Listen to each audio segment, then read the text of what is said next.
Mike Assail from New York City. In the mistake du jour section of the annual report, you mentioned a fundamental rule of economics that you missed. I'd like to know the 2 or 3 most important fundamental rules of economics you habitually get right. In other words, what are the fundamental rules of economics you used to make money for Berkshire? And I'm not talking about Ben Graham's principles here, but rather rules of economics which may be found in an economics textbook. Thank you. We try to, I mean, we try to follow Ben's principles in terms of the attitude we bring toward both investing and in buying businesses. But the most important thing you can, what we're trying to do is we're trying to find a business with a wide and long-lasting moat around it, protecting a terrific economic castle with an honest lord in charge of the castle. And in essence, that's what business is all about. I mean, you may want to be the lord of the castle yourself, in which case you don't worry about that last factor. But what we're trying to find is a business that, for one reason or another, it can be because it's the low-cost producer in some area. It can be because it has a natural franchise, because of service capabilities. It could be because of its position in the consumer's mind. It can be because of a technological advantage, or any kind of reason at all that it has this moat around it. And then what we have to decide is all moats are subject to attack in a capitalistic system. So everybody is going to try. If you've got a big castle in there, people are going to be trying to figure out how to get to it. And what we have to decide. And most moats aren't worth a damn in capitalism. I mean, that's the nature of it, and it's a constructive thing that that's the case. But we are trying to figure out why is that castle still standing, and what's going to keep it standing or cause it not to be standing 5, 10, 20 years from now. What are the key factors, and how permanent are they? How much do they depend on the genius of the lord in the castle? And then if we feel good about the moat, then we try to figure out whether the lord is going to try and take it all for himself, or whether he's likely to do something stupid with the proceeds, etc. But that's the way we look at businesses. Charlie, you want to add anything? Well, I think he wants it translated into the ordinary terms of economics.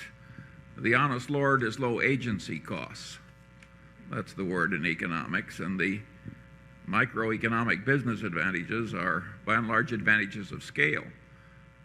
Scale of market dominance, which can be a retailer that just has huge advantages in terms of buying cheaper and enjoying higher sales per square foot.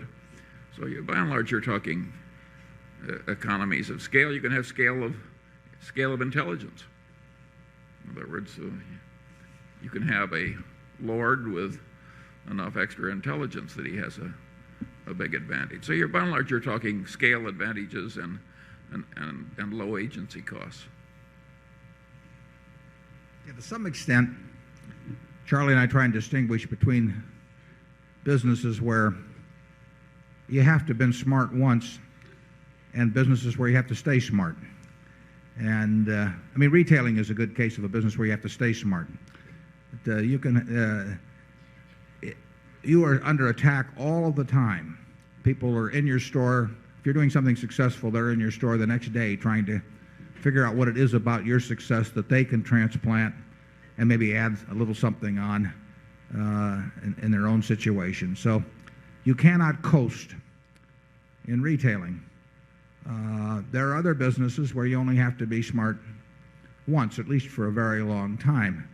There was once a Southern publisher who was doing very well with his newspaper, and someone asked him the secret of his success, and he said, monopoly and nepotism. And I mean, he wasn't so dumb. I mean, he didn't have any illusions about himself. And if you had a big network of television affiliate station 30 years ago, there's still a major difference between good management and bad management. I mean, a major difference.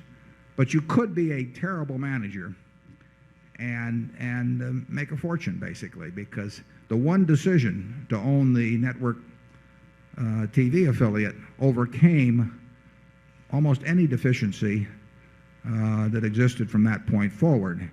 And that would not be true if you were the first one to come up with some concept in retailing or something of the sort. I mean, you would have to be out there defending it every day. Ideally, is you want terrific management at a terrific business, and that's what we look for. But as we pointed out in the past, if you have to choose between the two, get a terrific business. Charlie, any more? See, zone